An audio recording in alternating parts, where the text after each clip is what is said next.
Fellas, I'm going to tell you in about 2 minutes how fast your life can change, how you can be judged, how people will think about you, not because of who you are, but because of that buster you let in your life, because of that person you let hang out. Right now, I'm not a cop. I'm that guy that coach, your mama, your girlfriend, your family tells you, man, that dude's whack. Don't bring him around here. Don't bring him to the house. But the problem is, usually that buster has money, has a ride, has some dope, whatever it might be, because he's cool like that. I'm going to ask you a dumb question. Whose phone is this? Whose phone is it? It's my phone. If it was a gun, if it was a bag of dope, whatever it might be that I'm not supposed to have, cop pulls me over, I get charged with it, right? It's called actual possession in the law. Problem is, I'm that buster. It's Friday night.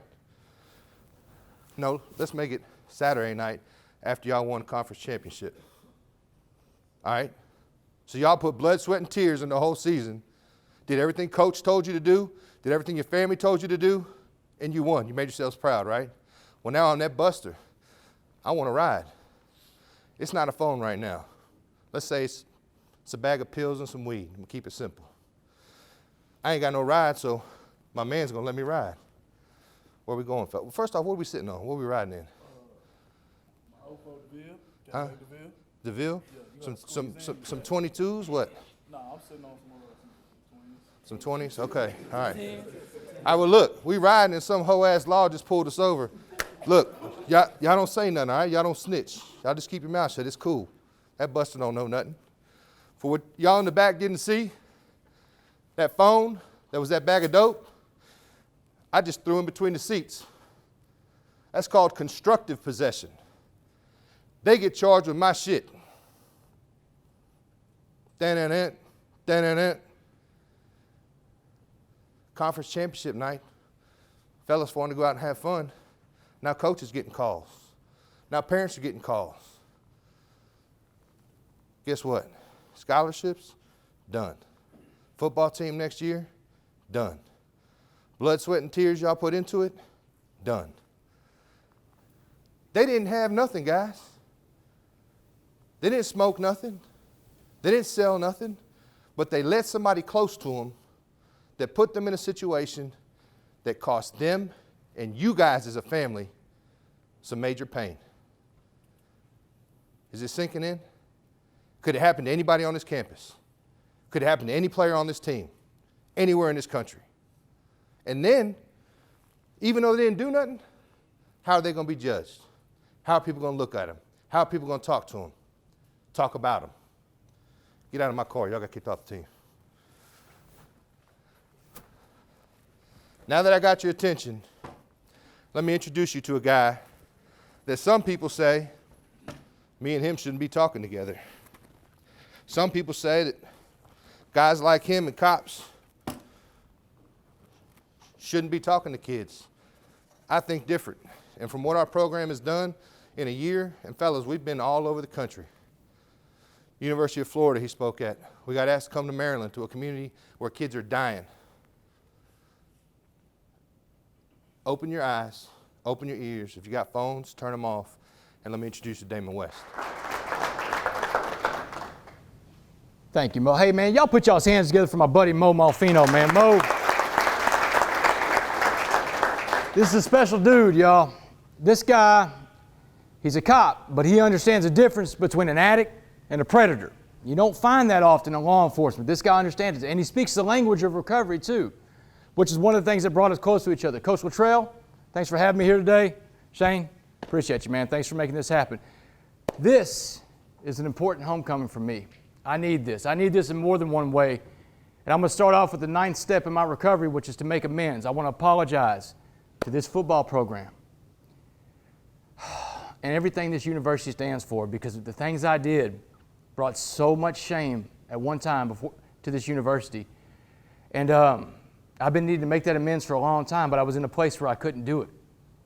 And I'm going to get to all that part of the story, but I wanted to say first, I'm sorry, North Texas. I'm sorry, football team. I let y'all down. It won't happen again. So let's start this story off somewhere in the middle, all right? Let's start off July 30th, 2008.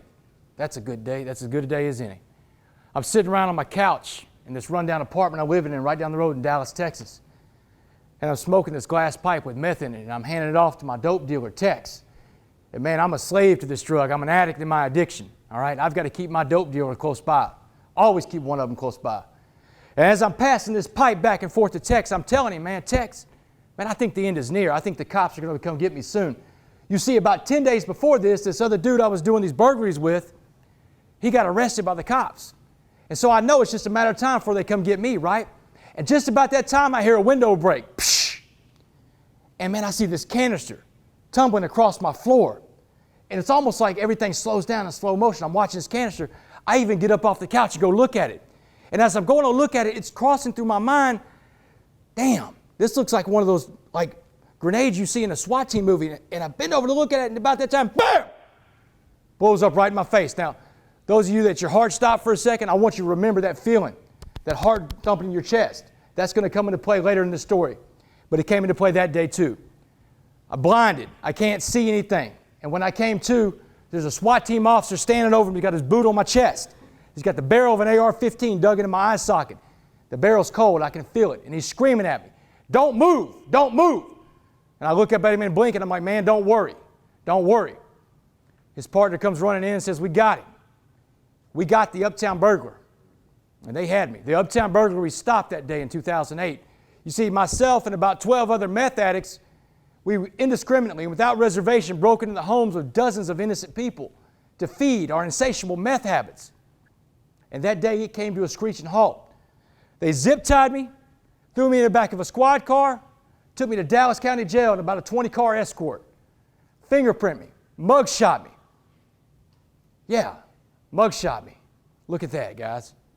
That's Damon West, July 30th, 2008. They threw me in a cold holding cell to spend the night, put me on ice. I'm alone with nothing but my thoughts. Man, the only thought going through my addict brain that night was, how the hell am I going to get high from in here? Where am I going to get my dope from now? My thought is not on my victims. It's not even on myself. It's not on the fact that I just got hit with a first-degree felony for engaging in organized criminal activity. And it never had to be that bad, man. It never had to be that bad. Guys, I sat right where you're sitting before, all right? I played college football. I know the demands on your schedule. You don't think this guy doesn't understand what we go through. I get it, man. I get getting up before the whole student body gets up, get your workout in. You go to class, you get out of class, you come up here, you got position meetings, you got film study, you got practice. Some positions got film study again after that. No matter what it is, it's a hard life. You got to try to fit in a social life in there too. And I understand the social life. I understand that some of you drink heavy.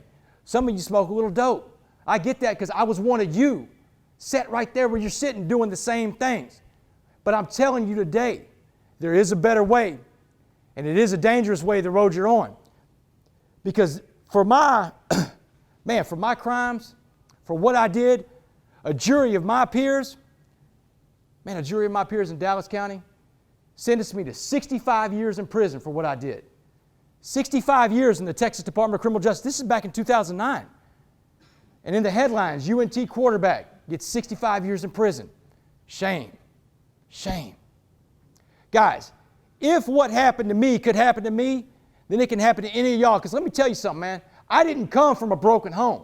I had every opportunity in life. All the love, support, and opportunity a kid would need to grow up and do anything he wants.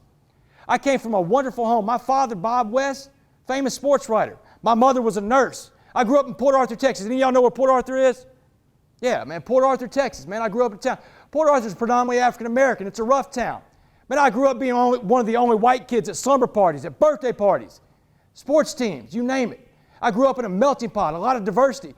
A lot of white families were moving out of Port Arthur in the 70s and 80s, but my parents dug their heels in and stayed. They wanted their kids to go to integrated schools, and we did. And that saved my life later on in this story. Was my home life perfect? No.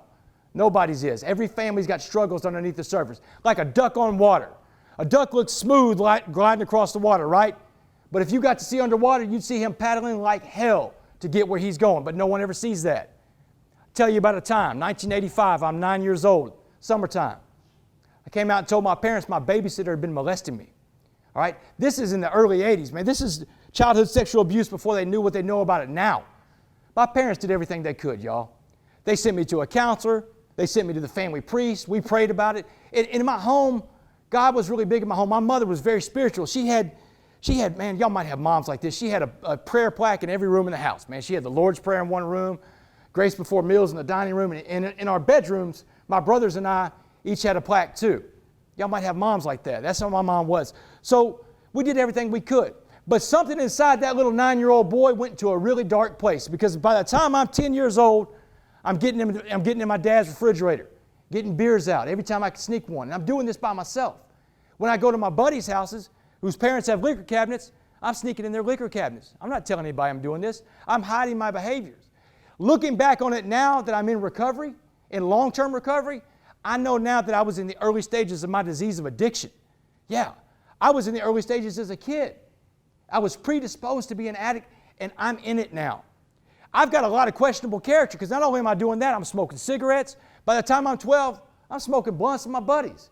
Man, and I think I'm cool. Not only that, I don't think I'm hurting anybody else, because it's not messing up my school. It's certainly not messing up my sports, because I'm the star athlete in my town. Just like all y'all were the star football players in your town, that's the same way I was.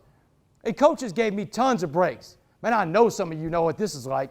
Man, and I went looking for those breaks. I would go out and mess up, get in trouble, and remind them, hey, man, it's Damon West. It's your quarterback. 3-year starting quarterback. Remember me? So I didn't ever get called to the carpet of the things I did. Questionable character in my addiction. I get a scholarship to the University of North Texas. And, man, I came here, and I was ready to play ball. I was ready to play ball so much I put everything else to the side. I forgot who I was when I was here, because being the starting quarterback became the most important thing to me. And you look back on it now, as I'm older, I'm like, man, that's crazy. That's crazy that I put that above character, above faith, above family, above friends. I got some fraternity brothers that are in the crowd here today. I got some former football players that play with me, and they can tell you, Damon West, that sometimes he was an all right guy. Other times he was a real asshole. Yeah. But I was always in my addiction. And man, these players that I play with, my teammates, guys, these bonds that you form inside these rooms, you're going to have these bonds for life. And I'm going to tell y'all a story about the bonds you have for life at the end of this, because you will have these for life. These guys you will talk to forever. And I always thought, because I was such a hard worker and such a good athlete, that these guys got 100% of Damon West, but they never got 100%. You know why? Because every weekend, man, I'm getting stoned and drunk. I remember back in high school, man, I'd be in the fourth quarter of some games, and of course, if we're up, I'm out of the game because I'm the starting quarterback. Be in the fourth quarter sometimes, and I'm thinking, man, I can't wait for this game to get over so I can go get messed up. Yeah, 17, 18 years old. I carry that with me to college. Guys, you're going to come to days in life that are called forks in the road. And you have to pay attention at these forks in the road. When you come to this fork in the road, you're going to have to make a decision. And when I was in college, I came to a big fork in the road. And a decision was in front of me, and I had to choose. Am I going to go down the right road? I'm going to go down the wrong road. But whatever choice you make, you will live with the consequences for the rest of your life. Some of y'all in here are going to get hurt. That's a fact of life. We play a brutal sport, very violent on your body. Some of you are going to get hurt. Not all of y'all are going to play to your senior year. Your career may end early for several different reasons. You have got to have a plan B and C and D. Damon West didn't have a plan B. When I took the field against Texas A&M September 21st, 1996, I'm finally the starting quarterback at 20 years old. Yeah, I'm finally the starting quarterback at North Texas. I played the week before against the number 2 team in the country, Arizona State, in Tempe. But we get to this game, and I had no clue by the third play of that game, that's going to be the last game I ever played in college. The last game. Damon West is the starting quarterback. Cromers is running back. They go with a single set back, 2 flankers, 2 tight ends. They go on a play action back to the 20, now to the 25. Now he'll run with it West across the 35 to about the 37. And they will come out and show a shotgun facing a 2nd down and 4 from their own 37-yard line. A running back on either side takes the snap, delay out of the backfield, and that should be Hunt Allred, and it is. Allred goes to about the 39-yard line. He'll be 2 shy of a first down. One of the linebackers for Texas A&M, Dat Wynn, a top 100 high school recruit, just made the hit for the Aggies. Again, a shotgun for Damon West. A running back Allred off to his left. Here's the snap. He drops back to about the 32, throws in the flats to Coleman. He makes the reception, and he will be bottled up at the line of scrimmage. He caught it behind the line at about the 38. He got to the 39, and that will be it. That was it, guys. That was a wrap. That hit you saw that didn't look like a big deal? What? This is a hit in football, but I landed the wrong way. Separated my shoulder, had third-degree separation. They had to go in and cut the end of my collarbone out. Missed the rest of the season from that. Came back and rehabbed. Got back in the rotation. Got back on the depth chart to get my job back. The following summer, I cut my Achilles tendon in half in an accident in an apartment. That's it, guys. That's a wrap. An Achilles tendon injury, it's over, man. And Damon didn't have a plan B. And I got mad, man. I got mad at the world. I got mad at God. I got mad at everybody. Why did I have to lose my career? Why did I have to do that? A big pity party for a grown man that was in a little boy with a little boy's mentality. Right there at that fork in the road in life, I went the wrong way, guys. I started putting in cocaine, ecstasy, pills, you name it. I'm in a fraternity on campus. I'm partying every time I can get a chance. My grades take a nosedive. I'm surprised I even graduated, but somehow I did. Somehow I graduated. And this whole time I'm into criminal addictive behavior. Because do you realize if you're smoking pot, that's a crime. If you're drinking before the age of 21, that's a crime. That's criminal addictive behavior.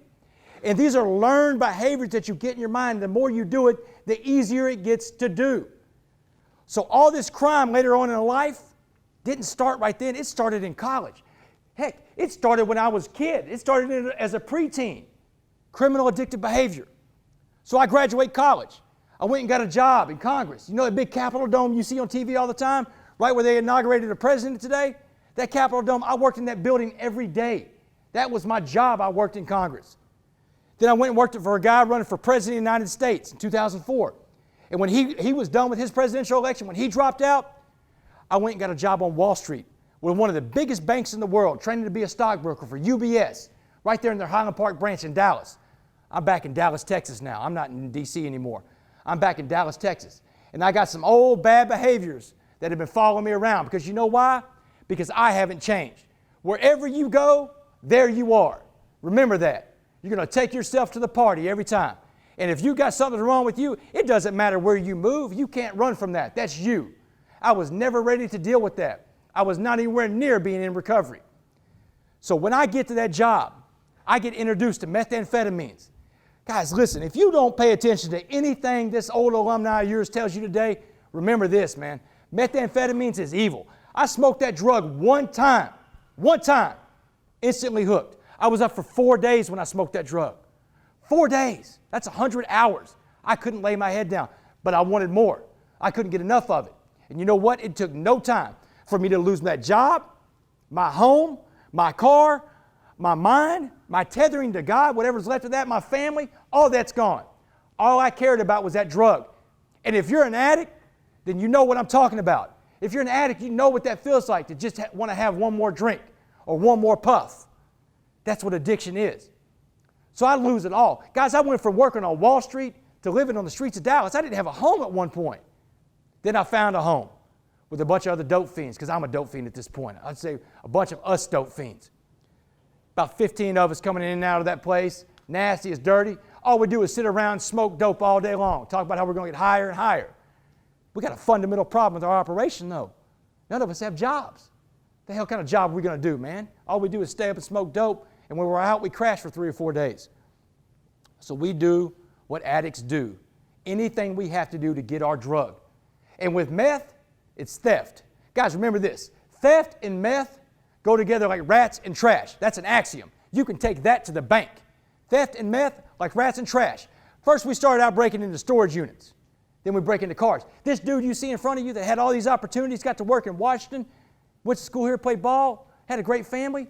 This dude's digging through people's change trays, their cup holders, for pennies, nickels, dimes, anything I can take to the dope man to get high that day. And when that wasn't enough, because with addicts, it's never going to be enough if you're in your addiction, it escalated. We started breaking into homes. And what better place than the old neighborhood I lived in uptown Dallas? It's a nice place, right? Guys, when you do a burglary, you know what? No. Scratch that. When I did burglaries, all right, when I did these burglaries, I took something more from those people than just their property. Because I took their property. I took their sense of security. I guarantee you, there's people that when they go home at night, victims of my crime, they put their key in the door, turn that lock. There's some of them that still think about Damon West. Damon West, that guy that crossed his threshold. Damon West that violated the sanctity of my home, came where my family sleeps, came in the most intimate parts of my home. Damon West. And when they get on the other side of that door and throw their deadbolt, or probably today they throw 2 deadbolts or 3, Damon West is on their mind. It didn't stop there. I took these people's memories. We'd break into a place and find a safe. Man, people put their most prized possessions in a safe. Get these safes, and we take them to somewhere in downtown Dallas where we find a dumpster that's isolated. Pop that safe open. Get into that safe. We'll take out all the stuff the dope man will trade dope for, the stuff that doesn't make the cut, the stuff that went in the dumpster. Man, this stuff like photo albums with baby pictures in it, pictures of old relatives, family events, things you can't replace, family heirlooms. They don't make 2 of those. That's why they're called heirlooms. We throw that in the dumpster. We couldn't even be bothered with that. Those people lost those things. That's because of me. I made a lot of victims by my crimes, but no victims were greater than my family. My family, y'all. Every one of y'all has somebody in here that loves y'all so much and would do anything for you. It's called unconditional love.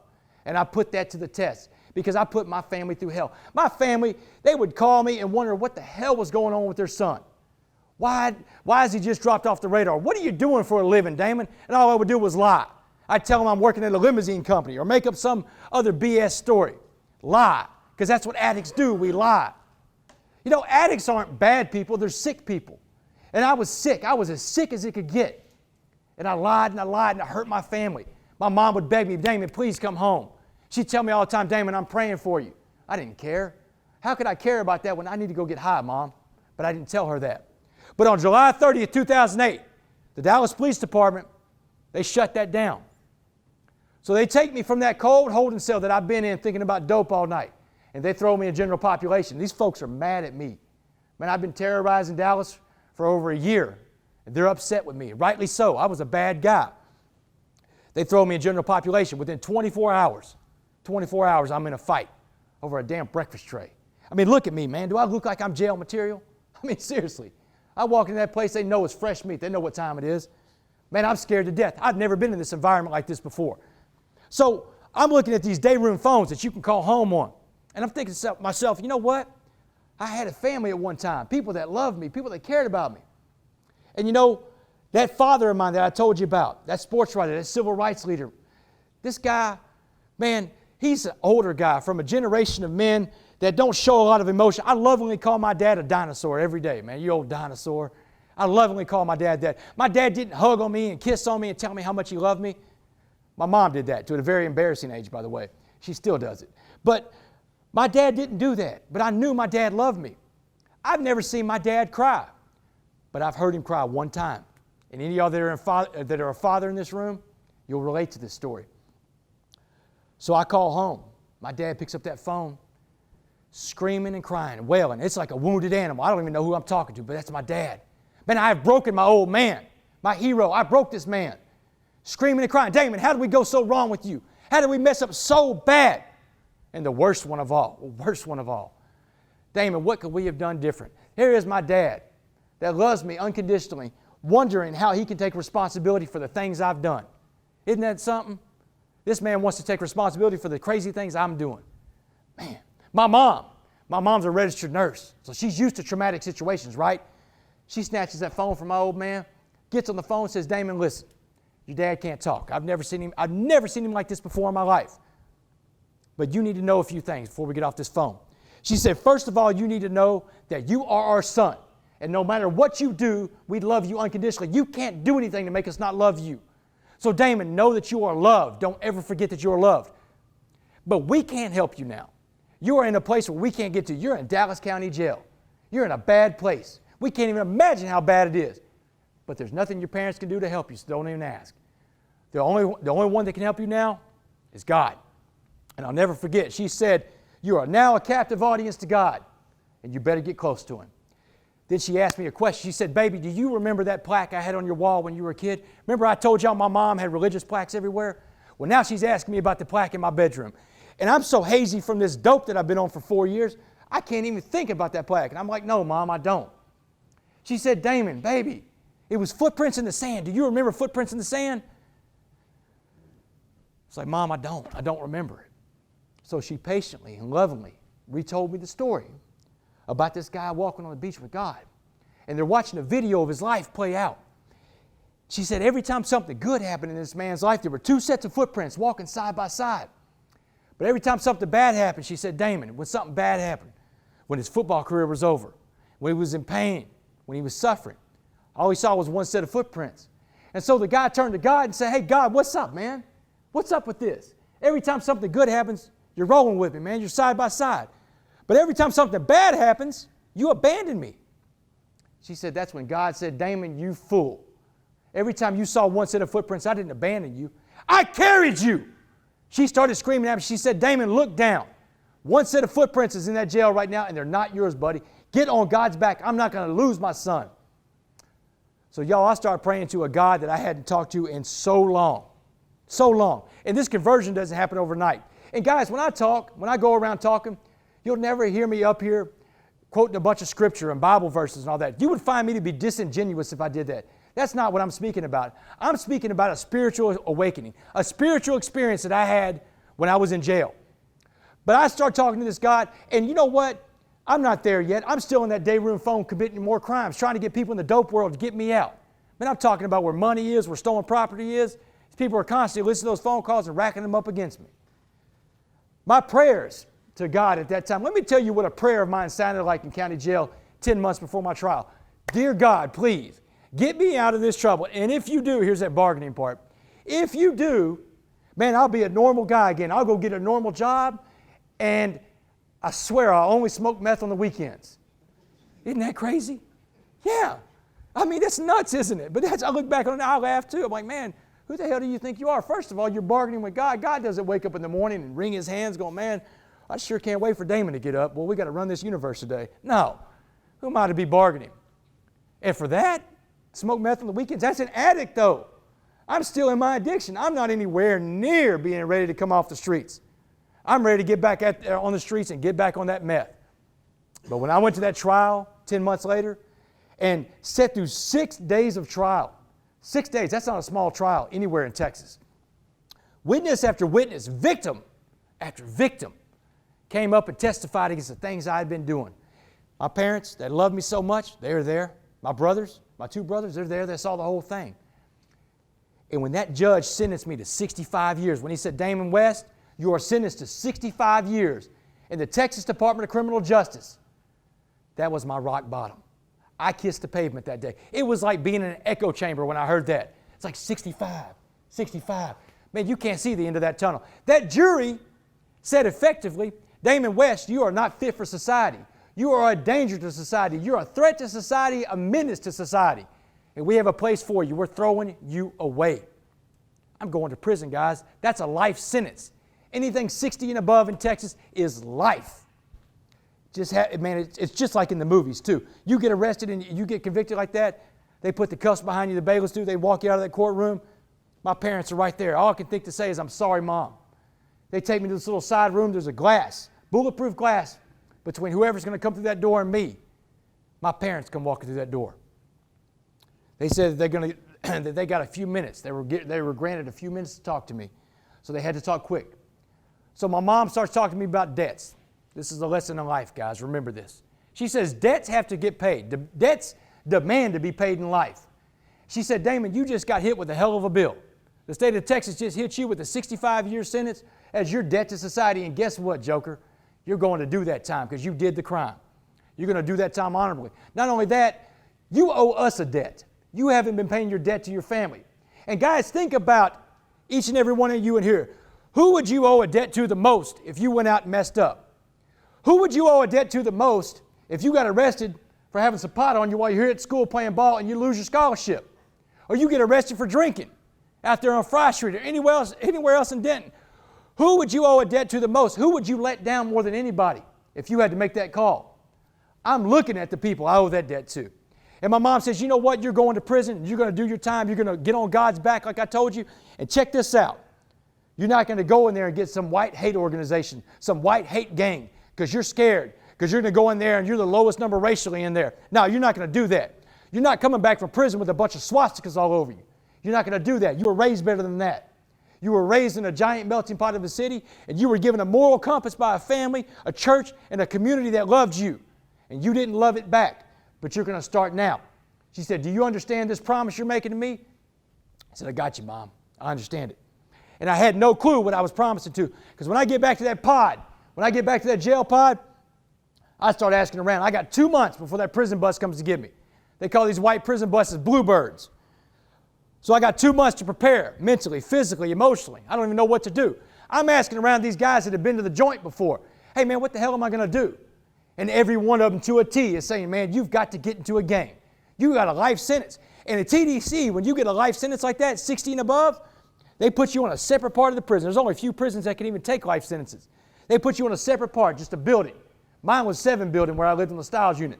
They put you on a separate building, and they leave you there for 5 years. You don't come off that building unless you're going to chow or to the chapel, because they want you to get that fence off your mind, because most escapes happen from guys with big time. So all you're going to do, Wes, is what they're telling me, all you're going to do in those buildings is fight all day long if you're not in a gang. Get into a gang, make your life easy, and just deal with it like that. You get in a gang, you don't have to fight. But I told them I can't do that, man. I made a promise. They all think I'm crazy. They laugh at me, man. Your mom and dad aren't going to prison with you, Wes. You're going to prison. They're not. They're going to be dead before you get out of prison. And they're probably right about that. There was one guy, though, man, this old black guy named Jackson. I called him Mr. Jackson out of respect because he's an older man. And he took a shine to me. For some reason, he took a liking to me. He said, Wes, I've been watching you go around asking guys about this stuff, and you seem pretty sincere because you've been able to rebuff everybody that's come at you. He said, so I'm going to lace you up. I'm going to give you the game. I'm going to tell you what prison's like and tell you how you can navigate this if you don't want to do the gang thing. Because you can survive it. Other guys have. First of all, you need to know a few things. He said, prison is all about race. It's the most disgusting institution you've ever seen in your life. Anybody here know anybody in prison? Yeah. Anybody ever been to a prison visitation room? Yes. It sucks, doesn't it? Sad, lonely place. He's telling me prison's all about race. And that's the way the inmates want it. The inmates want it that way because every race polices their own people. That's how you avoid racial wars. He says, so you're going to go against the grain. And this is what's going to happen. This is what's going to happen to you when you go against the grain. You're going to have to fight all the white gangs. Aryan Brotherhood, Aryan Circle, the White Knights, the Woods. He starts naming them off. Man, my head is spinning. He's naming so many of them off. He said, and then when you're done with them. I'm like, I'm thinking, I'm done with them? What do you mean? That's the white gangs. He said, no, in prison, the gangs all work in collusion. Because you're not following the code in there, and you're young enough to be in a gang, they're going to send the black gangs after you, and they're going to come get you. The Crips, the Bloods, the Mandingo Warriors, the Gangster Disciples. You're fighting all of them too, and they're coming at you more than one at a time.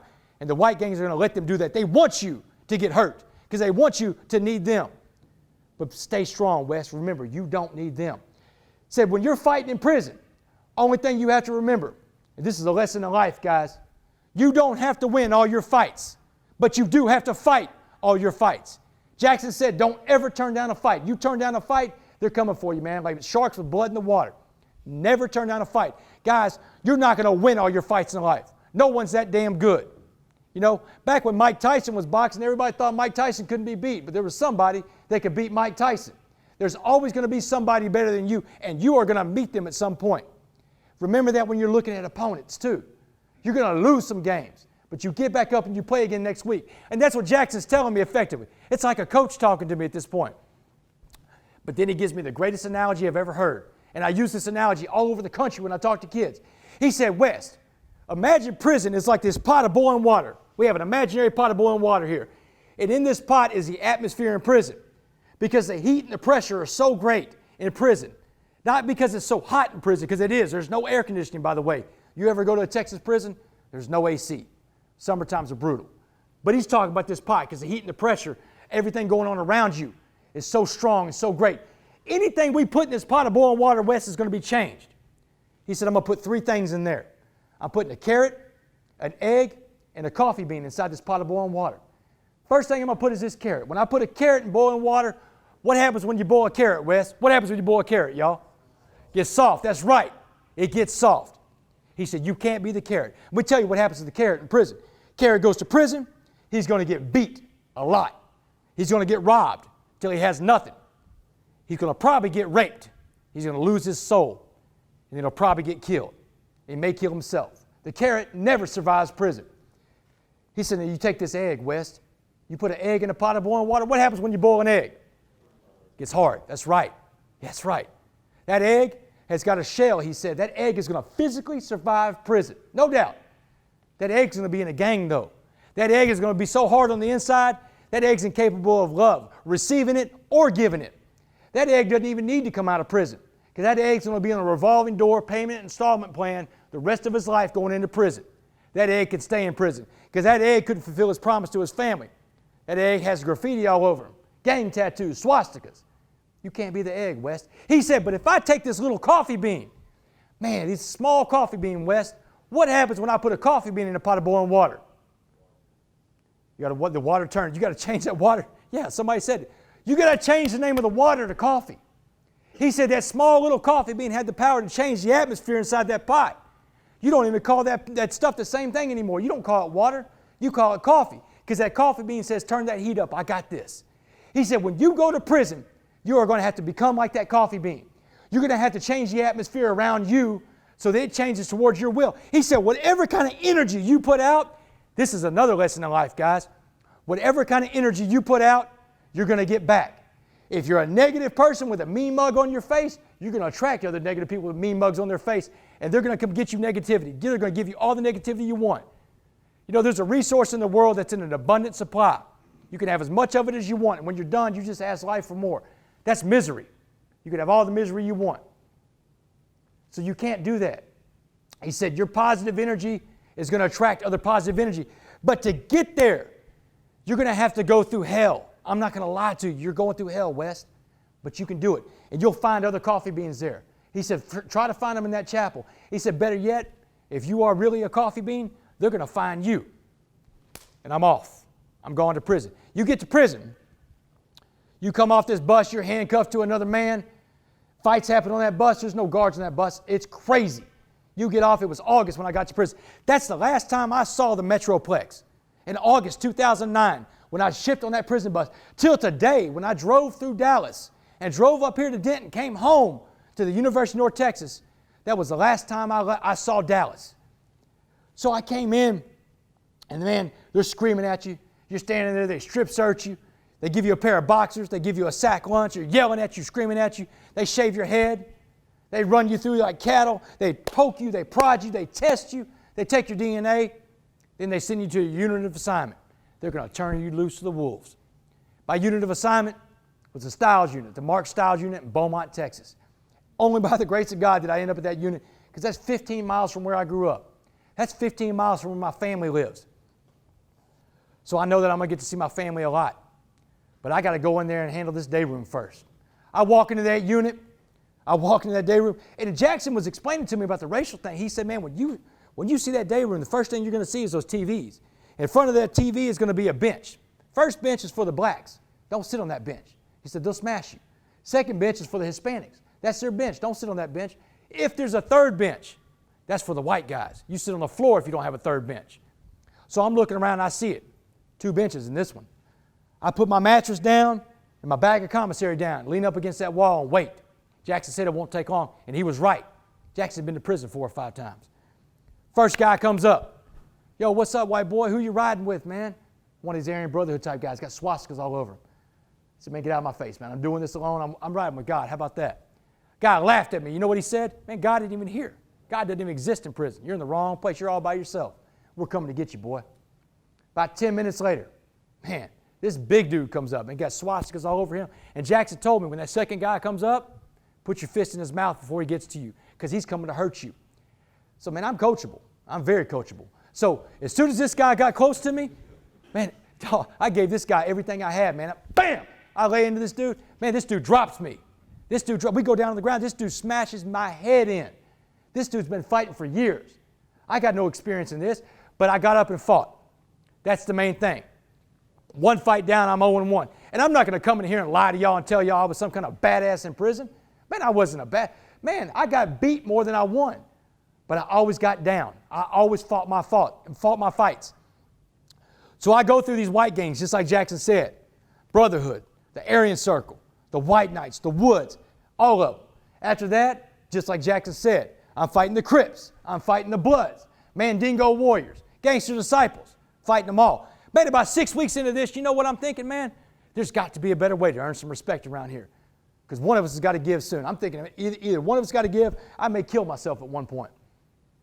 So I'm out on that rec yard one day, about 6 weeks into this, man. I'm on the rec yard, and everything is segregated in prison, like I told y'all. I'm looking at that rec yard, man. The white guys, they have the volleyball court out there. All right, that's the white guys have that. And you look at the handball court, you got multiple races playing out there, but if you want to partner up and play doubles, you got to grab someone of your own race. That's how it is. The weight stack's the same way. You can work out with other races, but your partner has to be your same race.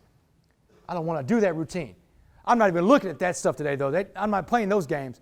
The game I'm looking at today is basketball, because I was an athlete. I could ball. Who do y'all think runs a basketball court in prison? Whew, man, they do, man. They're brothers. They're brothers, man. You're damn right they do. Listen, man, they got some talent in prison. They got some talent in prison that can play college sports, football, anything. You know why? Because some of us end up in prison. That's a fact of life. Some of us don't deal with our issues with marijuana, with alcohol, other things that happen to us. Some of us end up in prison. They had college football players in there, people that didn't make it, people got washed out, people like me. I was a washout. But I'm looking at this game that day, and I'm thinking, man, I'm better than that chump, and that chump. But there is no way this white boy's getting on that court. There's no way they're going to pick me, man. I can't even be on the court, as a matter of fact. That's enough to get an SOS, a smash on sight. So, man, I'm looking at this, and I'm like, you know what? These cats got a flaw in their system. And I was thinking about it the night before. Because I know that when these games end, I've been watching. That's what inmates do, too. Inmates watch. They watch everything, man. They get your whole programming down. Within a couple of weeks, they can tell you every move you make.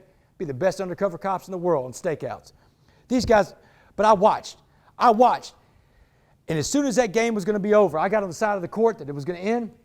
As soon as that ball goes through that hoop, I went and fell in that basketball like a fumble drill. I got up, I've got that basketball in my hand, and man, they circled up around me. Give us that ball, white boy. We're about to play a game. Man, in the strongest voice I could put out, said, man, I'm playing basketball today. I'm shooting for teams.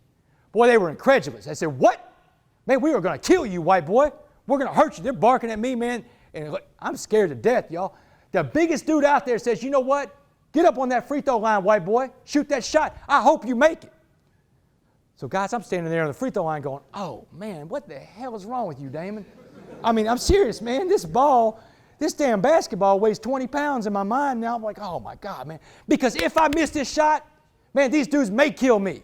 They may do it. Because I didn't just disrespect the basketball court today. I disrespected an entire race. An entire race. Because that's going to spread out throughout the whole prison. Who does this white boy think he is? If I miss this shot, I may be killed. But if I make it, they're going to hurt me. They're going to make me pay for what I did. That's not going to go unanswered. This is prison basketball, guys. There's no referees. There's no guards. There's nobody to stop anything. There's no fouls. Man, you can punch, you can kick, you can scratch, you can bite, whatever you want to do. You can do it in prison basketball. You can dish it back. It's not even a fight. So I get up on that line, I steal my nerve, and I drain that shot. I'm a team captain. Man, you can hear these guys go, oh, because I got to honor that.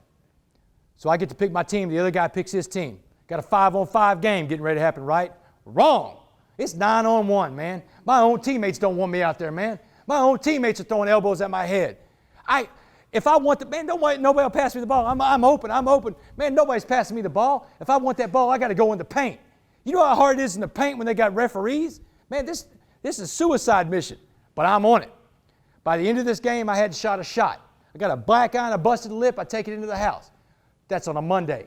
I come out Tuesday. I walk out there. These dudes are laughing at me. I got laughed at a lot when I got to prison. Yeah, I got laughed at a lot. These dudes are laughing at me. What are you doing out here, white boy?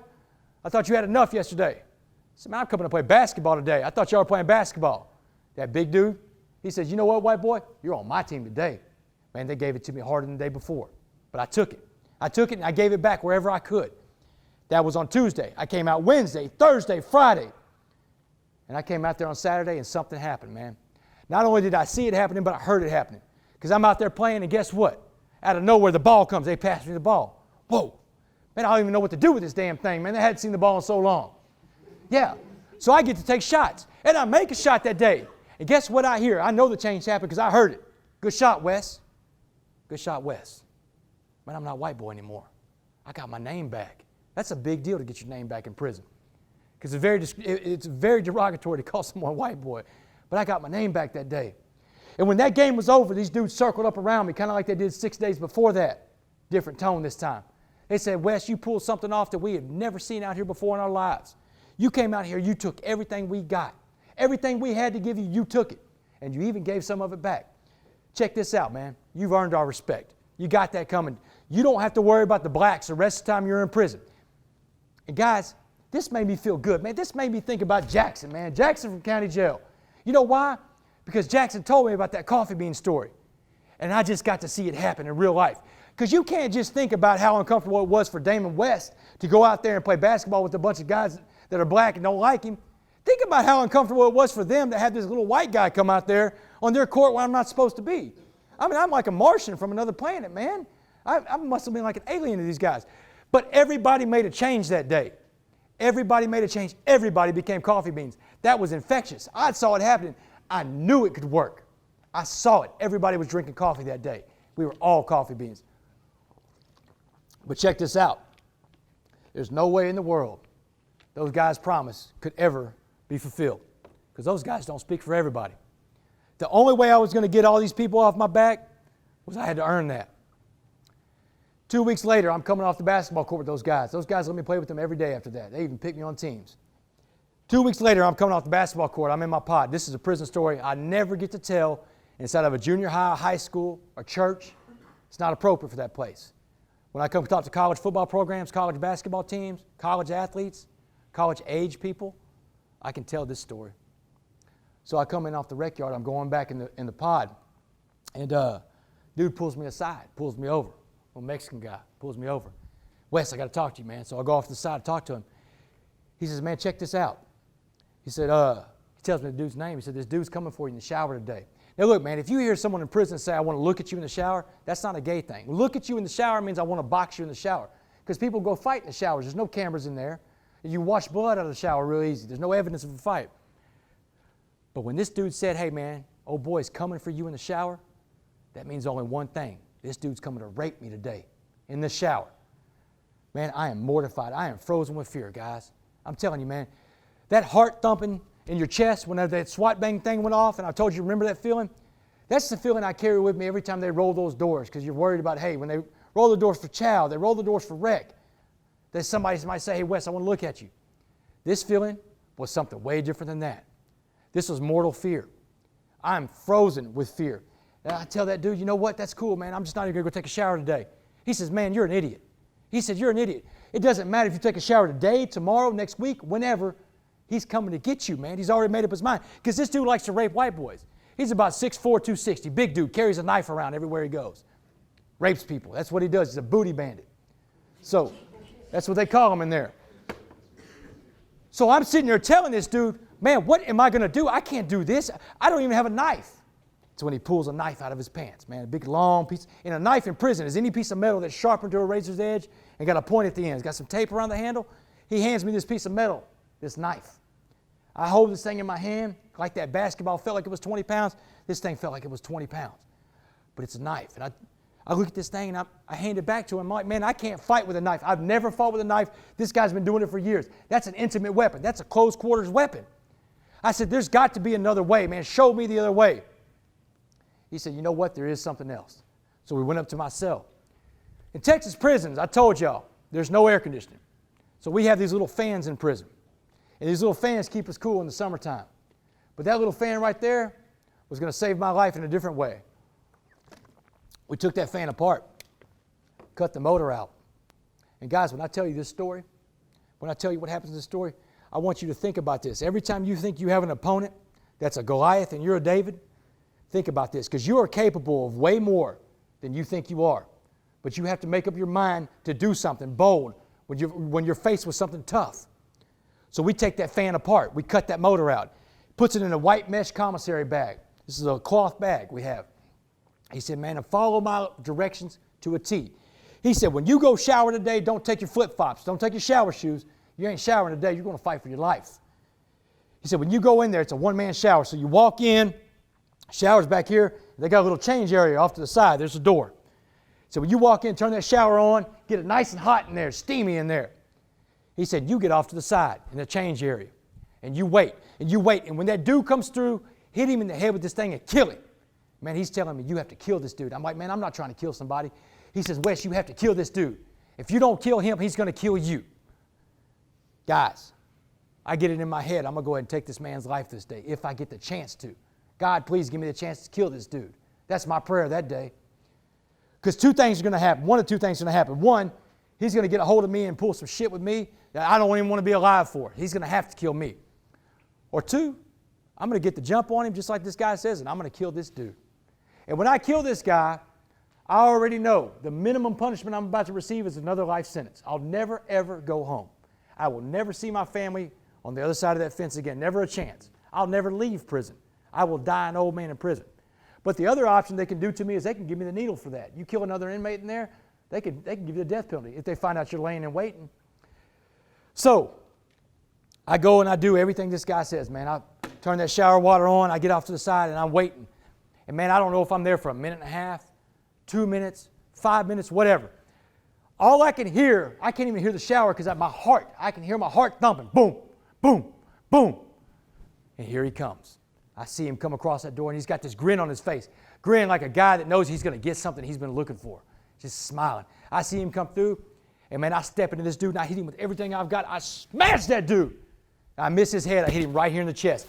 And let me tell you something, man. This dude shot out of that shower like a cartoon character gets shot out of a cannon. Boom! He's out that door, and he drops his knife. We're in the third tier up there. And we're going, man. I take that bag with that weight in it, and I'm sitting there, I'm smashing this dude. I hear ribs crack under this. I throw that bag down, and I start smashing this dude and stepping on his head. Man, two of his gang brothers fly up the stairs, man. This guy's a Mandingo warrior. Two of his gang brothers fly up the stairs. Said, Wes, if you lay another hand on that dude, we're throwing you over the run. They're talking about throwing me off that run 35 feet in the air. No wings, no parachute. They're going to kill me. So I stopped. I went berserk, guys. I was out of my mind for a second. I stopped, grabbed my bag, I went to my cell. Man, I sat in my bunk, and I started crying. I fell asleep like that when that adrenaline wore off. I went to sleep. I woke up the next day. And when I came out of that prison cell, it was a whole different prison. You know why? Because everybody in that prison knew that I spoke the one language everybody speaks in there. That's violence. Violence. Everybody's fluent in violence if they're going to survive in there. And they just saw, oh, Wes can lose it too. Wes is capable of killing somebody. And guess what? They loved it. They loved it. I never had to fight again. I never had to fight again. They respected it. Even the guy I smashed, man, he would mean mug me sometimes. He didn't do anything about that. That was a fair fight to him. Hell, he was coming to take my butt, man. Man, this dude, no problems again. I never had to fight. And when I got that monkey off my back, I started forming a plan. Forming a plan to change my life. Because I had to work on my mind, my body, and my soul every day, every single day I got up. Mentally, physically, spiritually, I had to change. And no one can change but you. You are responsible for the only change in yourself that can happen. You are the only one that can do it. I got in there and I found recovery. And I got in there, and when I found recovery, man, I found the solution to my problems with substance abuse, all right? And I found out that I will never get well. If you're an addict, you're never going to get well. You can get better, but you're never going to get well. The minute you think you're well, you're in trouble. And I learned that anything I put in front of my recovery, I will lose. I got into there in that meeting. Check this out. This is another thing. There's 3,000 people in my unit, right? I know that 80% of the people that are incarcerated have substance abuse issues. 80%. That's 2,400 people. So I get my lay-in. My little slip tells me where I'm going to go. It says you got AA and NA in the chapel. Wednesday morning at 7:30. Man, I start doing the math on this deal. I'm like, man, how can they have this meeting in the chapel? We're talking about 2,400 people are going to be at this meeting. They're going to need 500 guards. You're going to have it on the rec yard. It's going to be the biggest event that's ever happened in this prison. It's going to be like a concert. Man, I got to that chapel. There were 50 people at that meeting. 50 people out of 2,400. decided to get up on Wednesday morning and do something about their recovery. 50 people. Didn't matter. I was responsible for my recovery. Got a sponsor. Worked the steps. I learned that I had a daily reprieve from my addiction contingent upon the maintenance of my spiritual condition. All right? I had to work on myself, and I had to work with a higher power. And that's the thing about this recovery program. You didn't have to subscribe to anybody's idea of God. You can have your own idea of God. But that higher power, that's yours. And that helps you get through this. And that's when I started living in the solution instead of living in the problem. Go ahead and cue that up. That's when the changes started taking place. Guys, that guy on the left is living in his addiction. That's me when I got arrested. That guy on the right, that's the guy you see in front of you today. That was on my birthday on October 21st of this past year, 2016. That's what it looks like to be living in recovery. You see the difference? Because it's easier when you see it up. Just leave that up the whole time. That's good. So I started working this recovery program, and guess what? I started finding out that I could do this. I started putting a plan together. This teacher of mine wrote me from 7th grade. He wrote me, he said, Damon, you've had a remarkable life. You've been to the highest of highs and the lowest of lows. And when you get out, you need to consider speaking to kids. You need to go out and tell your story because the community can use that story. Kids today have so much in front. He's explaining this to me because he's a junior high principal now. He's saying kids today have so much in front of them. And you have had it all, man. And if it could happen to you, Damon West, it can happen to anybody's kid. So consider that. That was back in 2012. So I bounced the idea around with my parents, and they loved it. So we started forming a plan. Because, guys, in life, you have to always be planning.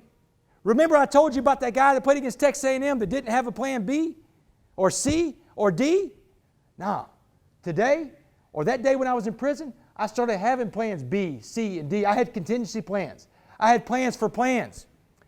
And I found out through recovery and going down to that chapel what the secret to life is. The secret to life, here it is, guys, in a nutshell. The secret to life is serving others. That's it. It's so simple. It's humility and serving others. When you are humble enough to serve others and not expect anything back in return, then you are capable of greatness. In that recovery program, I learned about these 4 spiritual principles. And they're the foundation of every religion in the history of the world. Islam, Judaism, Catholicism, Christianity, whatever you want to say. These 4 spiritual principles. Unselfish, honest, pure, and loving. Let me go through these again because it's worth noting, worth remembering. Remember this, guys. Unselfish, honest, pure, and loving. If the things I want to do are not one of these 4 things, unselfish, honest, pure, and loving, where you are useful, then you are being useless. Because if they're not unselfish, honest, pure, or loving, they're selfish, self-seeking, self-worth, self-loathing. Anything in self is not a good thing for you. All right? You have to get outside yourself and serve others. So in that prison, I found ways to serve others. I couldn't take any college classes because I already had a bachelor's degree from this school. But guess what I could do? I could teach other guys that are getting ready to take that GED, teach them how to read and write. And because I've established myself along the racial lines, I can mix it up with all the races. Black guys, Hispanic guys, white guys, Asian guys. Anybody that needed help tutoring, they came to West. Not only that, man, I had a class that I would get up and teach some mornings about investing your money. Now look, man, these guys are never getting out of prison. Man, but you got guys in there, they want to feel like they're learning something every day because it's in your human nature to want to learn. So we started our own stock market. We called it the black market stock market. All right?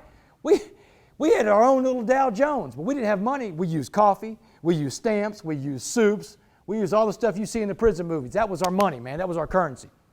So I taught guys how to read and write. Started teaching them about the stock market, about how to invest your money. Man, I got out there and did anything I could. If I saw trash on the ground in the prison, I'd pick it up. People laughed at me, man. They thought I was a mark, a buster.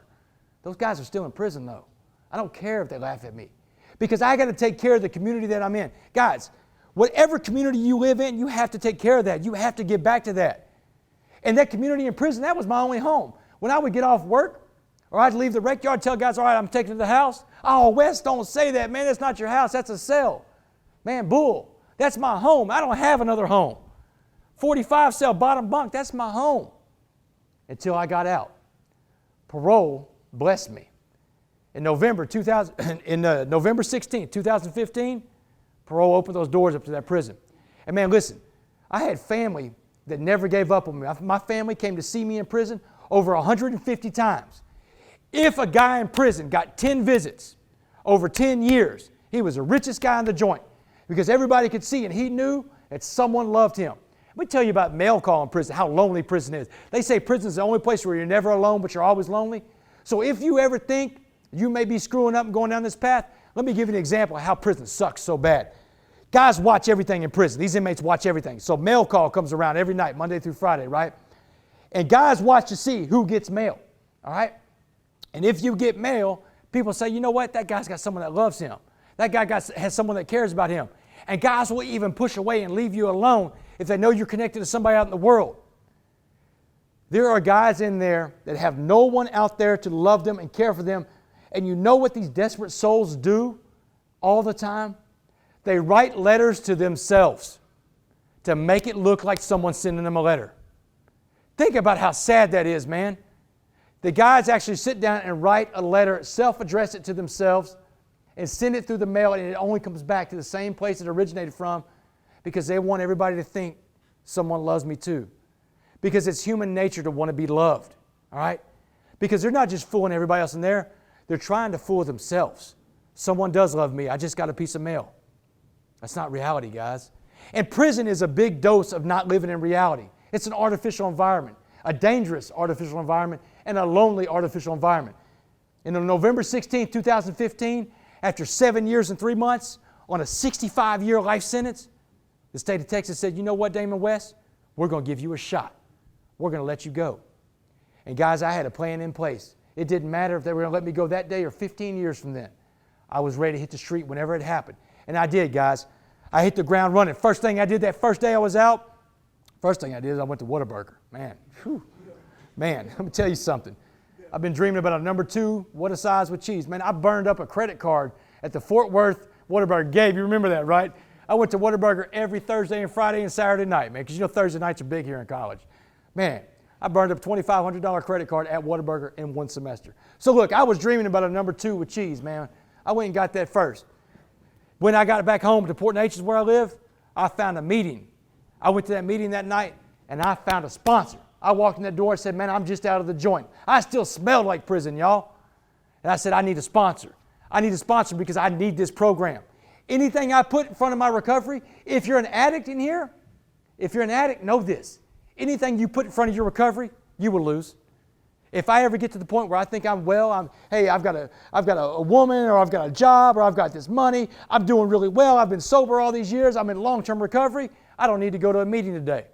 I'm in trouble. That's the first sign. Because that recovery program, it gives you tools. And guys, the numbers show 10% of y'all in here are probably addicts. And look, I know what goes on in college. Man, I was here tearing it up and down Fry Street. I got in so much trouble when I was here, but again, I played football. I remember one night I ran over a street sign, and I'm with some other football players, and the cops came up and said, guys, get him to the house or I'm going to tell Coach Simon. Yeah. So I know stuff goes on in here still, man. Nothing has changed that much in college. I know some of y'all are drinking hardcore. I know some of y'all smoke pot in here, and you think that doesn't matter, but it does. It does, because you're into illegal behavior. And check this out, man. The NCAA, those cats didn't play 20 years ago. I know they don't play now. They pop a piss test on you, you piss hot. Man, you think Coach Luttrell's going to keep you in here if you're setting that kind of example? Because what kind of example does that set if he lets you get away with it? See, coaches these days know that coaching content and character is as important as coaching wins. So, guys, if you're playing with this kind of stuff, you're playing with fire. I go now with Mo Molfino and this other judge back home, a guy named Judge Burnett. We go around to schools all over the country, and we talk to kids about the dangers of drugs and the consequences of bad decisions. Just like this picture. That picture on the left is a warning. That picture on the right is hope. Because my story is a warning. Coach Luttrell said it. He took the line from what I'll normally say. You know, it's never a good idea to make your own mistakes in life.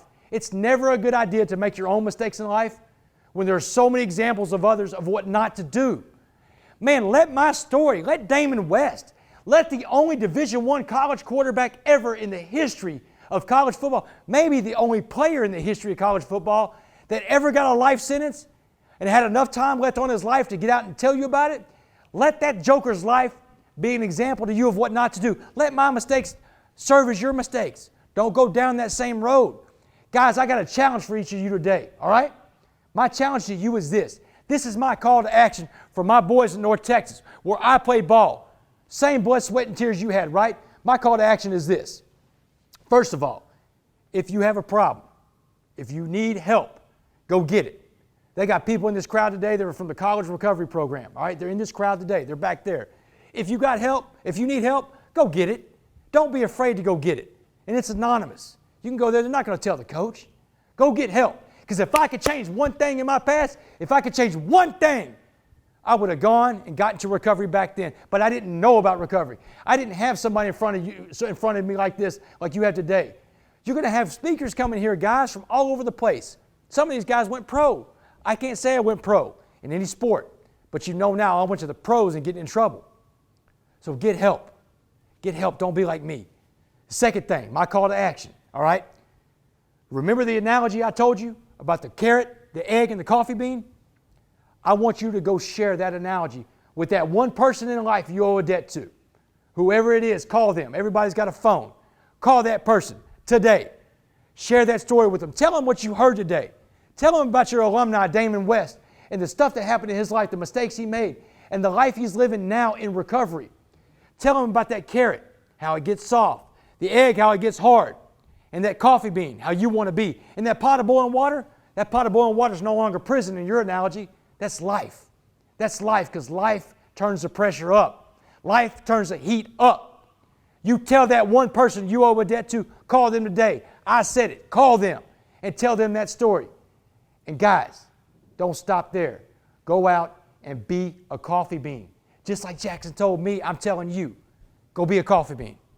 Guys, I want to thank y'all, man. Thanks for letting me come talk to y'all today. I really appreciate that. Thank you. Thanks, guys. Thanks. Thanks, Coach. Thanks, man. Appreciate you, man.